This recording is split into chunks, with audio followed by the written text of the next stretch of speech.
Okay, so let's start doing our thing. Um, I have a new. What do I have here? I have a new Visual Studio Code open, and I have set the folder to be our web folder. Okay.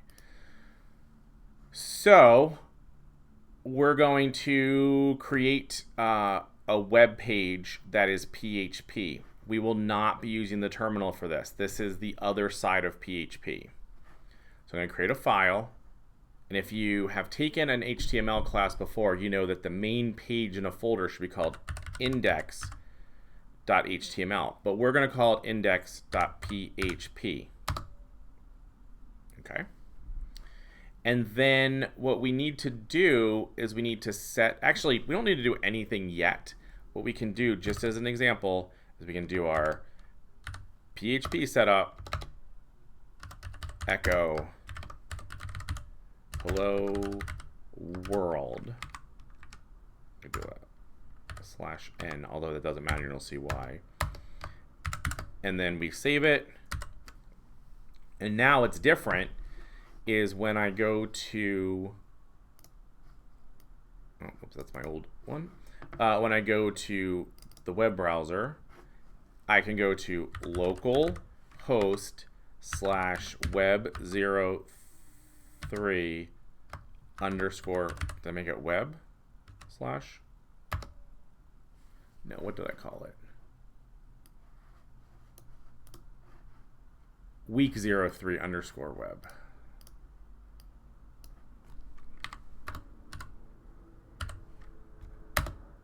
And it says hello world.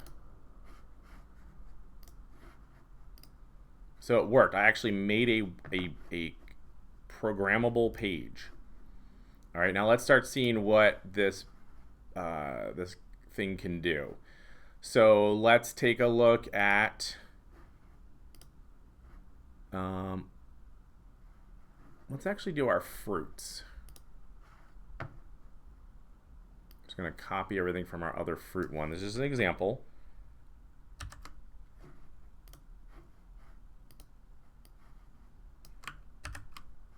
So fruits, echo, the fruit is color blank. And so let's see what happens on our web page. The apple is red, the banana is yellow, the cherry is dark red, the grape is purple. It's all on one line. Let's right click and view our page source, but it's on separate lines. What's going on? Well, what's going on is that there's no code. There's no HTML code to tell it what it needs to do. Now, this is where PHP is so powerful. I'm going to, before the for each, I'm going to end the PHP, and then I'm going to start the PHP again, because you can do that. In fact, that's what we're going to do a lot of. I can put, so this is all going to happen before the page actually starts to get rendered. But then I can put, because I ended PHP, just regular old HTML code. Right? And I can do a body tag. And I can do an end body tag.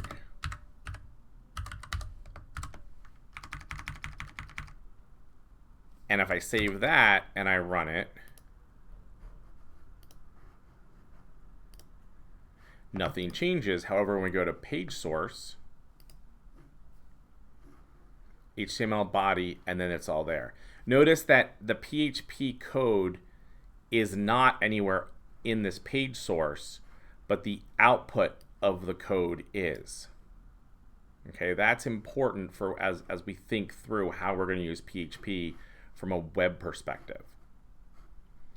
So now I go back here to index.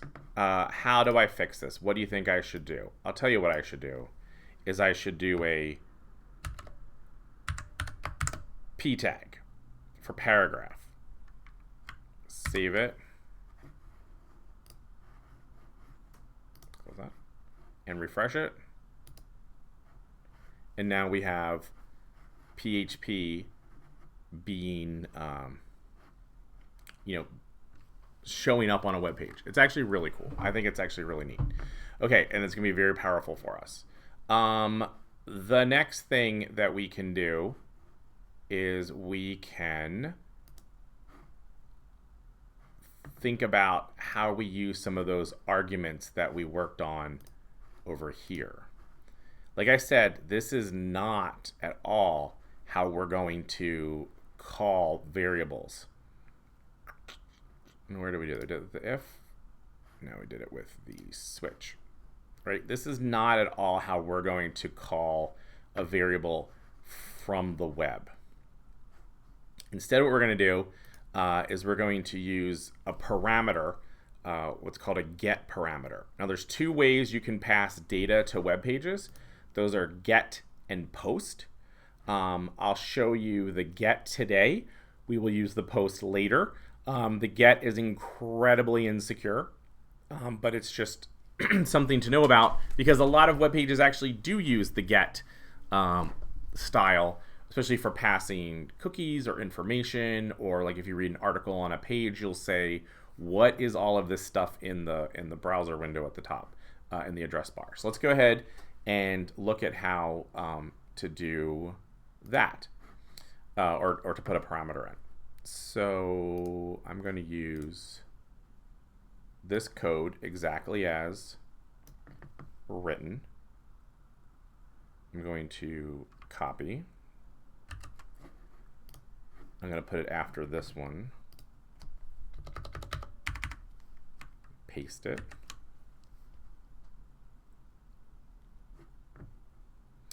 And I'm going to get rid of all of these slash n's.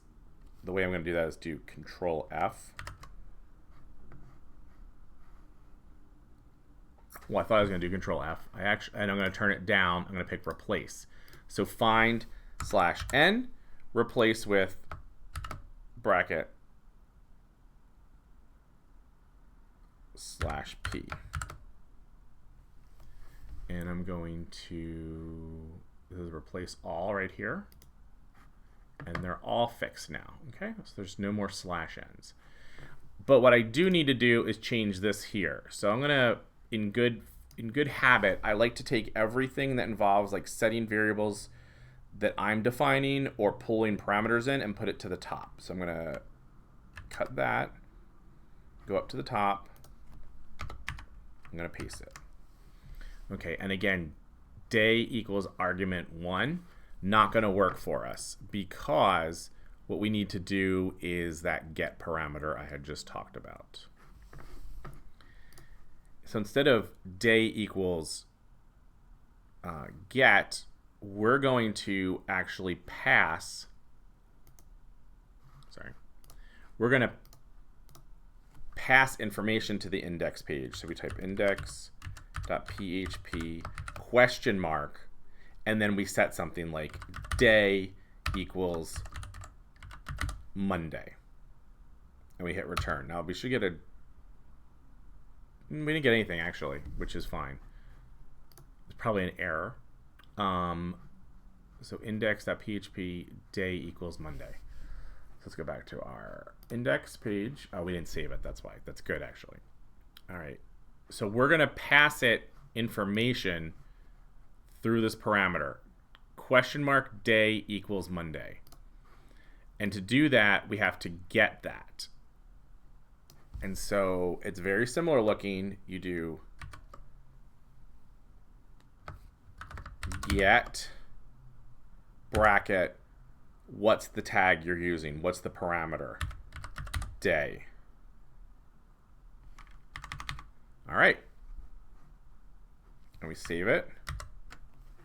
And we go to our code and we run it. The French word for Monday is lundi. Let's change this to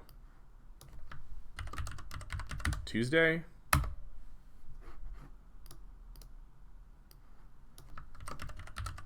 Saturday. And if I put nothing, that's not a valid day. So now I am able to control I'm able to control our code based off of parameters up here. And of course, I can have multiple parameters. I can say something like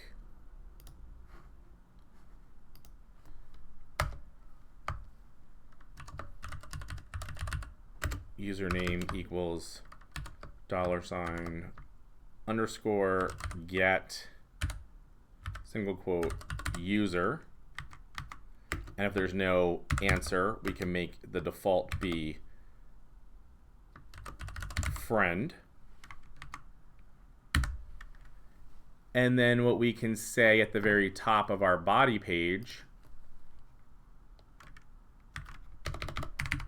is echo each one, and we can type welcome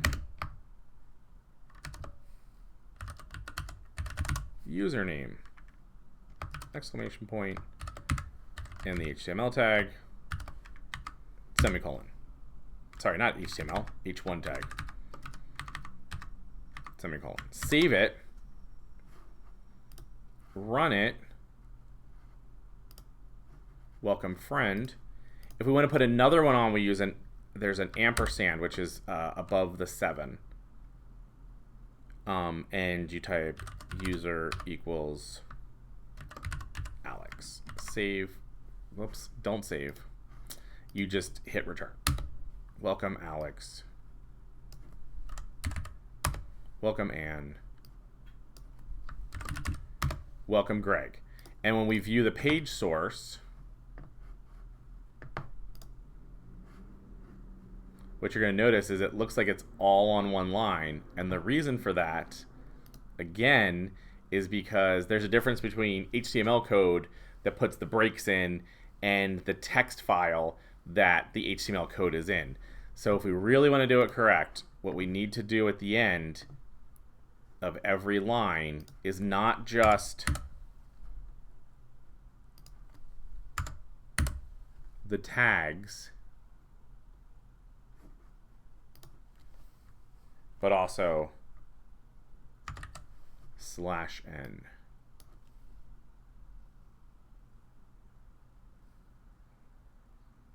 And I can do that as just a copy and paste, or I can do a replace all, which in this case I'm going to replace period alligator /p with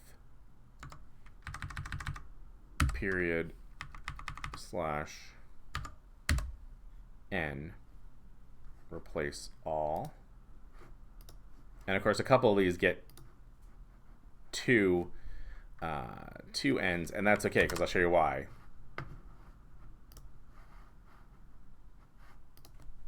Let's actually change this to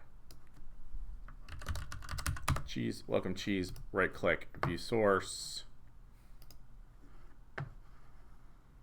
Yeah, there's just now 2 spaces here after this one, but it doesn't render any different in our code. Yeah, because that's not how HTML works. Great. So that is how we can pull data in, and all those ifs work the same way. Everything else works as long as you pull your data in using this get parameter. All right.